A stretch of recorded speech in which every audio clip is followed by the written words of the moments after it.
વ્યક્તિત્વ ને જીવનનું ઘડતર જો કરવું હોય તો બાળકોને શાખામાં મોકલો.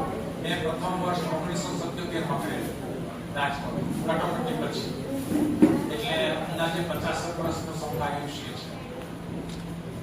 સમયાયુષ્ય તો બધા જાણો છો, પણ એક વાત હું કહેવા ઉભો થયો છું. દરેક વ્યક્તિ સૂર્ય નમસ્કાર રોજ નિયમિત કરે. આજના યુગની અંદર તંદુરસ્તી સ્વાસ્થ્ય જાળવી રાખવું એ ખૂબ અગત્યનું છે. બિલખા નથુરામ શર્માના એક પુસ્તિકા બહાર પડેલી છે, એમાં ઉપર જ લખેલું છે, આધિ વ્યાધિ અને ઉપાધિથી મુક્ત કરનાર શાસ્ત્રોક્ત વ્યાયામ સૂર્ય નમસ્કાર છે. ઓલ ઇન વન, બીજું કશું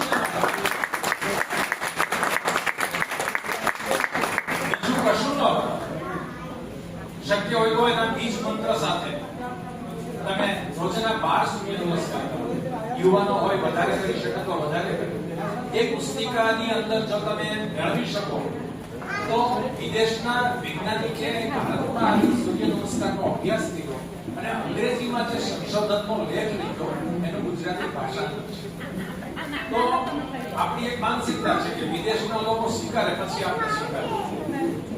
તુલસી છે તો તુલસી નો ક્યારે સ્વીકાર થયો કે અમેરિકન વૈજ્ઞાનિકોએ સંશોધન કર્યું કે રોજના 5 પાન તુલસીના જે ખાઈને કોઈ દિવસ કેન્સર ન થાય. તો કે શું કામ? તો કે તુલસીમાં મર્ક્યુરી છે, પારો છે. આપણા વડવા કહેતા કે તુલસીને ચવાય નહીં. શું કામ?